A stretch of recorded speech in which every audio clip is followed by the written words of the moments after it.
Show കാണിച്ചാൽ ആശുപത്രിയിൽ പോകാൻ അനുവദിക്കില്ലെന്ന് പറയാൻ ആ പറയുന്നവന്റെ പിതാശ്രീ വിട്ടുകൊടുത്തിരിക്കുന്ന സ്ഥലത്തല്ല റോഡ് ഉണ്ടാക്കിയിരിക്കുന്നത് എന്നുള്ളതാണ് ഏറ്റവും ലളിതമായിട്ടുള്ള മറുപടി. തൃശ്ശൂർ പൂരം കാണാൻ പോകുന്നേ ഉള്ളൂ. പക്ഷേ താങ്കൾ ഇത്രയും തരുന്നാലും സംസാരിക്കാൻ പാടില്ലായിരുന്നു. ക്ഷേപരമാണ്.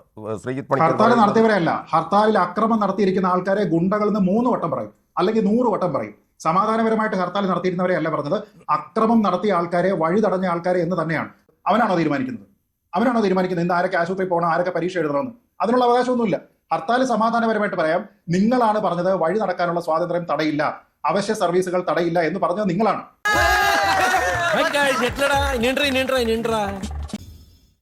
ലക്ഷ്യം, അതിന്റെ ആവശ്യം, അതിനെ ആളുകൾ അംഗീകരിച്ചതാണ്. കാരണം ആർക്കും അതിനെ എതിർക്കാൻ കഴിയുകയില്ല, നിങ്ങൾ എന്താണോ ആവശ്യപ്പെടുന്നത് ആ കാര്യം. പക്ഷെ എന്തിനാണ് ജനങ്ങളെ തടഞ്ഞു നിർത്തിക്കൊണ്ടുള്ള ഈ സമരമാർഗം ഇന്ന് സ്വീകരിച്ചത്?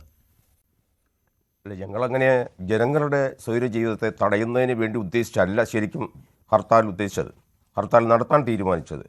പക്ഷേ ഇങ്ങനെയൊക്കെ വരുമെന്ന് ഞാൻ സ്വപ്നത്തെ പോലും ചേർത്ത് വിചാരിച്ചിട്ടില്ല. ആ ജനങ്ങളുടെ പക്ഷേ അവർ പ്രതികരിക്കുന്ന രീതി അവരുടെ ഉള്ളിലുള്ള അമർഷമായിരിക്കും. ആ അമർഷം ഒരുപക്ഷെ സാധാരണ ജനങ്ങളുടെ യാത്രയ്ക്കും ജീവിതത്തിനും ബുദ്ധിമുട്ടുണ്ടാക്കി എന്നുള്ളത് തർക്കമില്ലാത്ത കാര്യമാണ്. ശ്രീ മോഹനൻ, ഭയങ്കര ഓവറായി പോയി കേട്ടോ. കേരളം മൊത്തമുള്ളൊരു ഹർത്താലാണ്, പ്രഖ്യാപിച്ച ഹർത്താലാണ്. ഈ ഹർത്താലാണെന്ന് അറിഞ്ഞിട്ടും ജനങ്ങൾ അതിൽ കുറച്ചുപേര് സഹകരിച്ചു, ബഹുഭൂരിപക്ഷ പേരും സഹകരിച്ചില്ല. എന്തുകൊണ്ടും ഇത് പട്ടികജാതിക്കാർ നടത്തുന്ന ഹർത്താലാണ്, ഈ ഹർത്താലിനോട് നമുക്ക് യോജിക്കേണ്ട കാര്യമില്ല എന്നൊരു ചിന്ത ജനങ്ങൾക്ക് വന്നിട്ടുണ്ട്.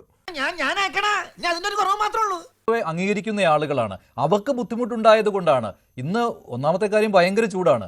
തമ്പാനൂർ കണ്ടല്ലോ, എത്ര നേരമാണ് ആ ബസ്സുകളിൽ അവരെ തടഞ്ഞു നിർത്തിയത്. അതിന്റെ ആവശ്യമില്ലായിരുന്നു. സമരക്കാർ ഇടപെട്ട് ആ ബസ്സുകൾ വിടാൻ അനുവദിക്കാമായിരുന്നു. കാരണം അവർക്ക് വേറെ മാർഗമില്ല. ആരോടും ഇതിങ്ങനെ എത്ര വട്ടം പറഞ്ഞു. കൂടുതൽ ഈ ഹർത്താൽ നടത്തിപ്പോരും അല്ല ഹർത്താലിനെതിരെയും ജനങ്ങളെ കൊണ്ട് പ്രതിഷേധിക്കാൻ വേണ്ടിയാണ്. അപ്പോൾ സ്വാഭാവികമായിട്ടും പോലീസിന്റെ ഭാഗം ചെയ്യാതെ വരുമ്പോൾ ഈ ഹർത്താൽ നടത്തിയ ഞങ്ങളെല്ലാം അവിടെ തന്നെ നിന്നു. പക്ഷെ അപ്പോൾ തിരിച്ചായിരുന്നെങ്കിൽ നിങ്ങൾ ഹർത്താലിനെ പോലീസിനെ ഉപയോഗിച്ച് അടിച്ചമർത്തി എന്ന് പറയില്ലേ? തീർച്ചയായിട്ടും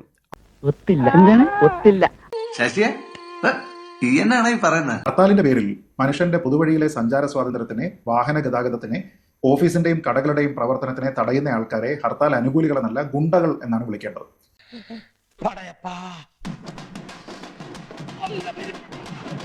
അങ്ങനെ ആരുടെയെങ്കിലും സഞ്ചാര സ്വാതന്ത്ര്യമോ അവരുടെ ജോലിയുമായി ബന്ധപ്പെട്ട അവരുടെ ഉപജീവന മാർഗത്തിനെ തടയുന്ന പ്രവൃത്തി ഉണ്ടായിട്ടുണ്ട് എങ്കിൽ ആ നടന്നിരിക്കുന്നതിന് തെമ്മാടിത്തരം എന്നാണ് പറയുന്നത്. അത് ചെയ്യുന്ന ആൾക്കാരെ ഗുണ്ടകൾ എന്നാണ് വിളിക്കേണ്ടത്.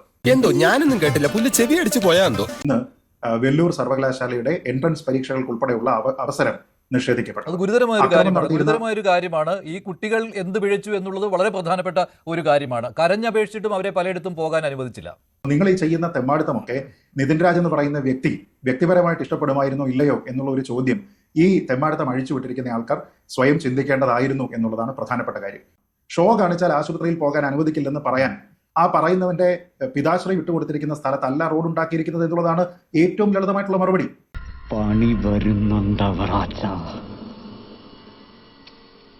അത്രത്തോളം അക്രമം ഇതിൽ നടന്നു എന്നതുകൊണ്ടാണ്. സത്യത്തിൽ എന്തിനു വേണ്ടിയിട്ടാണ് ഈ ഹർത്താൽ നടത്തിയതെന്ന് ആലോചിച്ച് നോക്കൂ. നിതിൻ രാജിന്റെ മരണത്തിൽ നീതിപൂർവ്വമായിട്ടുള്ള അന്വേഷണം ഉണ്ടാകണം, റൂൾ ഓഫ് ലോ അവിടെ കൃത്യമായിട്ട് നടപ്പാക്കണം, ഇതാണ് ആവശ്യം. സമാധാനപരമായിരിക്കും ഈ ഹർത്താൽ എന്ന് പറഞ്ഞിരുന്നത് ആരാണ്? സമരസമിതിയല്ലേ. അവശ്യ സർവീസുകളെ ബാധിക്കില്ല എന്ന് പറഞ്ഞത് ആരാണ്? സമരസമിതിയല്ലേ. സഞ്ചാര സ്വാതന്ത്ര്യത്തിനെ തടസ്സപ്പെടുത്തില്ല എന്നും വാഹന ഗതാഗതത്തിനെ തടസ്സപ്പെടുത്തില്ല എന്നും പറഞ്ഞത് ആരാണ്? സമരസമിതിയല്ലേ. എന്നിട്ട് ഇന്ന് കാണിച്ചത് എന്താണ്? ആർക്കാണ് ഇന്ന് കാണിച്ചിരിക്കുന്ന തെമ്മാടിത്തരത്തിന്റെ ഒക്കെ ഉത്തരവാദിത്വം? മനുഷ്യന്റെ സഞ്ചാര സ്വാതന്ത്ര്യം ഉൾപ്പെടെ ഇല്ലാതെയാക്കി രോഗികളോട് പോലും കരുണയില്ലാതെ പെരുമാറാനായിട്ട് ഇക്കൂട്ടർക്ക് എങ്ങനെയാണ് കഴിയുക എന്നുള്ള ചോദ്യമുണ്ട്. അങ്ങനെ ഇങ്ങോട്ട് പറഞ്ഞെന്ന് വെച്ച് എനിക്കതിന് പറ്റണ്ടേ?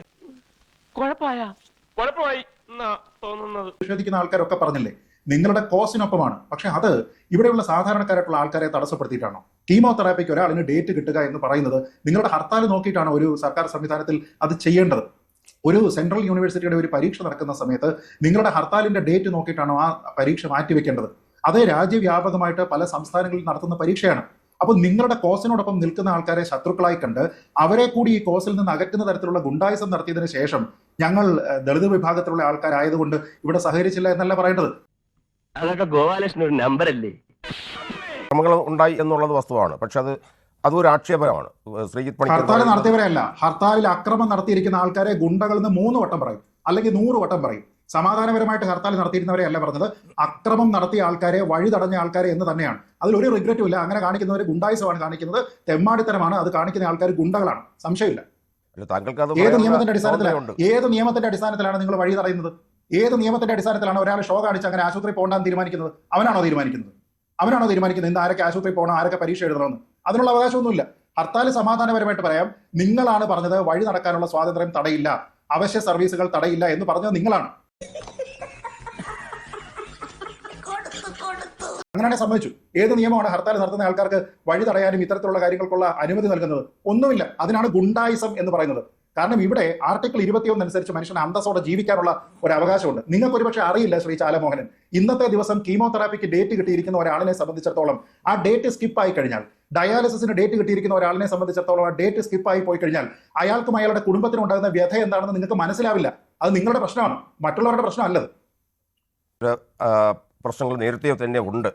താങ്കൾ പറയുന്നതിനോട് താങ്കളുടെ അഭിപ്രായങ്ങൾ വളരെ കാലം ഈ ചാനലൊക്കെ കാണുന്ന ഒരാളാണ്. പക്ഷേ താങ്കൾ ഇത്രയും തരുന്നാലും സംസാരിക്കാൻ പാടില്ലായിരുന്നു. ഞാൻ തല്ല് വാങ്ങിക്കും. രോഗിയോട് നീ ഷോ കാണിച്ചിട്ട് അങ്ങനെ പോകണ്ട എന്ന് പറയുന്നത് ശുദ്ധ തെമ്മാടിത്തമാണ്. അങ്ങനെ പറയുന്നത് ഗുണ്ടായിസമാണ്. ശരി, ശ്രീ ചാലമോഹൻ, അത് ആ രീതിയിൽ താങ്കൾക്കും കാണാവുന്നതാണല്ലോ. അങ്ങനെ ഒരു സമരസമിതി നേതാവിനെ എന്തിനാണ് ഈ സമരത്തിൽ പങ്കെടുപ്പിക്കുന്നത്? അത് അയാളെ ന്യായീകരിക്കുന്നില്ല. അല്ല, അത്തരത്തിൽ നിങ്ങളുടെ സമരസമിതിയുടെ സംയുക്ത കൺവീനർ ശ്രീ സണ്ണി കപ്പിക്കാട് അതിനെ ന്യായീകരിക്കുന്നില്ലല്ലോ. അല്ല, അത്തരത്തിലൊരു അതിനെ ഖേദം പ്രകടിപ്പിക്കുന്നു. അങ്ങനെ ഉണ്ട് നിർദ്ദേശമോ പരിശീലന ക്ലാസ്സോ കൊടുത്തിട്ടല്ല ഹർത്താൽ നടത്തുന്നത്. അപ്പൊ ഹർത്താലൊക്കെ ഉണ്ടാവാം. ഹർത്താൽ എന്തുകൊണ്ട് കോടതി നിരോധിക്കുന്നില്ല? ഉണ്ടാവാമെന്നാണ് പറയുന്നത്. ഇങ്ങനെ ഉണ്ടാവാം. അത് ഇതിന്റെ പാർട്ട് ആൻഡ് പാർസൽ. ജനങ്ങൾ സഹിച്ചോണം. ഹർത്താലിന് കോടതി അനുകൂലമല്ല. കോടതി ഇന്ന് സ്വമേധയാ കേസ് എടുത്തതാണ് ശ്രീ ചാലമോഹനൻ. നിങ്ങൾ സമാധാനപരമായിട്ട് ഹർത്താൽ നടത്തിയതാണ്. കോടതി ഇത് നിരോധിക്കട്ടെ, കോടതി നിരോധിക്കണം. അപ്പോ ഈ രീതിയിലേക്ക് നിർബന്ധിതമായിട്ട് ആൾക്കാരുടെ സഞ്ചാര സ്വാതന്ത്ര്യത്തിനെ തടഞ്ഞും നിർബന്ധിതമായി കടയടയ്ക്കാനും പറഞ്ഞിട്ടുള്ള ഹർത്താലിനെ നേരത്തെ നിരോധിച്ചതാണ്. അഭിപ്രായം. ക്യാൻസർ രോഗിയെ തടഞ്ഞ് ഇന്ന് പോകാൻ പറ്റില്ല, ഷോ കാണിച്ചുകൊണ്ട് ഇനി ഒട്ടും വിടില്ല എന്ന് പറഞ്ഞ ആളുണ്ടായല്ലോ. അദ്ദേഹത്തിന്റെ പേര് അജി എം ചാലക്കേരി എന്നാണ്. അദ്ദേഹം VCKയുടെ വിടുതലൈ ചിരുതൈകൾ കക്ഷി തമിഴ്നാട്ടിലെ VCKയുടെ പ്രതിനിധിയാണെന്ന് തോന്നുന്നു. ശ്രീ ചാലമോഹൻ, ഇത് ഏതെല്ലാം പാർട്ടികളാണ്, ഏതെല്ലാം സംഘടനകളാണ് ഈ സമരരംഗത്തുണ്ടായിരുന്നത് ഇന്നത്തെ ഹർത്താലിൽ? അത് നിങ്ങൾക്ക് തന്നെ അതിനെപ്പറ്റി ഒരു ബോധ്യമുണ്ടോ? അതൊന്നും എനിക്കറിയാൻ മേല. അത് എന്തെങ്കിലും അട്ടിമറികൾ അതിന്റെ പിന്നിൽ സംശയിക്കുന്നുണ്ടോ? ഉണ്ട്, സംശയിക്കുന്നുണ്ട്. ഈ ഹർത്താലിനെ ബോധപൂർവം അതിൽ നുഴഞ്ഞു കയറി ജനങ്ങൾക്കെതിരാക്കാൻ വേണ്ടി ആരൊക്കെ ഇതിൻ്റെ ഇടയിൽ ശ്രമം നടത്തി എന്നുള്ളതായിരിക്കും. താങ്കൾ ഈ പറഞ്ഞ അജിയം ചാലക്കേരിയെ ഒരു ദളിത് സംഘടനയുടെ നേതാവാണ്. അദ്ദേഹത്തിൻ്റെ ഭാഗത്ത് നിന്ന് അങ്ങനെ ഉണ്ടായിട്ടുണ്ടെങ്കിൽ അത് തികച്ചും അങ്ങനെ ചെയ്യാൻ പാടില്ലായിരുന്നു. പക്ഷേ പല ഭാഗത്തും അക്രമ സംഭവങ്ങൾ കാര്യമായി ഉണ്ടായിട്ടുണ്ടെങ്കിൽ അതൊരു പക്ഷേ ഈ ഹർത്താലിനെ ബോധപൂർവം അവഹേളിച്ച് കാണിക്കാൻ, അല്ലെങ്കിൽ ആ ഹർത്താൽ നടത്തിയവരെ അവഹേളിക്കാൻ വേണ്ടി ഒരു പക്ഷേ ആരെങ്കിലുമൊക്കെ നുഴഞ്ഞു കയറി കൂടുതൽ പ്രശ്നങ്ങൾ ഉണ്ടാക്കിയതായി സംശയിക്കുന്നു. രാമദാസ, നിന്റെ അച്ഛൻ നാരായണൻകുട്ടി ചേട്ടൻ ഇത്രയും എടുക്കില്ലേ? നോക്കൂ, ഇതാണ് ഇവരുടെ ഉത്തരവാദിത്തമില്ലായ്മ. ശ്രീ ചാലമോഹൻ എന്താണ് പറയുന്നത് എന്നതിനെ കുറിച്ച് അദ്ദേഹത്തിന് തന്നെ ക്ലാരിറ്റി ഇല്ല. അദ്ദേഹം ഇതുവരെ ഇങ്ങനെ ഉണ്ടായിരുന്ന അക്രമ പ്രവർത്തനങ്ങളെല്ലാം ഗുണ്ടായിസം എന്ന് വിളിക്കരുത് എന്ന് പറഞ്ഞു. എന്നിട്ട് ഇപ്പോൾ ഇത്തരത്തിലുള്ള ഒരു ചോദ്യം ആരെങ്കിലും നുഴഞ്ഞു കയറിയോ എന്ന് ചോദിച്ചപ്പോൾ അതും ഉണ്ടാവാം എന്ന് പറയുന്നു. അപ്പൊ നിങ്ങളുടെ ഭാഗത്ത് നിന്നല്ല നുഴഞ്ഞു കയറിയിരിക്കുന്ന ആൾക്കാരാണ് ഈ അക്രമം കാണിച്ചിരിക്കുന്നതെങ്കിൽ അത് ഗുണ്ടായിസമാണെന്ന് സമ്മതിക്കുന്നത് എന്താ കുഴപ്പം? ഒരു കയ്യബദ്ധം നാറ്റുകരുത്. ആദ്യം അദ്ദേഹം സംസാരിച്ച അവിടെ ഈ ക്യാൻസർ രോഗിയെ തടഞ്ഞയാൾ അങ്ങനെയുള്ള ആളല്ല എന്നാണ് പറയുന്നത്. എക്സാക്ട്ലി. അല്ല, അവിടെയാണ് പ്രശ്നം. ഇവരുടെ ഹർത്താൽ ആർക്കെതിരെയാണ്? ഈ നിതിൻ രാജിന്റെ വിഷയത്തിൽ കൃത്യമായ രീതിയിൽ നീതി ഉറപ്പിക്കാത്ത സർക്കാരിനും പോലീസിനും എതിരാണ്. അപ്പൊ പിന്നെ അതിനെ തകർക്കാനായിട്ട് ആര് ശ്രമിക്കുന്നു എന്നാണ് ശ്രീ ചാലമോഹനൻ പറയുന്നത്? സമരത്തിനിടയിൽ ആര് നുഴഞ്ഞു കയറിയെന്നാണ്? സർക്കാരിനെ നയിക്കുന്ന പാർട്ടിയുടെ ആൾക്കാരോ അതോ പോലീസോ? താങ്കൾ തന്നെ പറഞ്ഞല്ലോ. അപ്പൊ അദ്ദേഹം കാണിച്ചിരിക്കുന്ന മര്യാദകളുടെ ഉത്തരവാദിത്തം ആർക്കാണ്? സമരസമിതിക്കാണ്, നിങ്ങൾക്ക് തന്നെയാണ്. അതല്ലാതെ മറ്റാർക്കും അല്ല. അതൊരു അട്ടിമറി ശ്രമമൊന്നുമല്ല. നിങ്ങളുടെ കൂടെ തന്നെ ഉള്ളയാള് അനിയന്ത്രിതമായിട്ടുള്ള അധികാരം തനിക്കുണ്ട് എന്ന് ചിന്തിച്ചുകൊണ്ട് ഇത് ചെയ്യുന്നു. പിന്നെ എല്ലാത്തിനും എന്തിനും ഈ വിക്ടിം കാർഡ് ഇറക്കേണ്ടത് ആവശ്യമില്ല.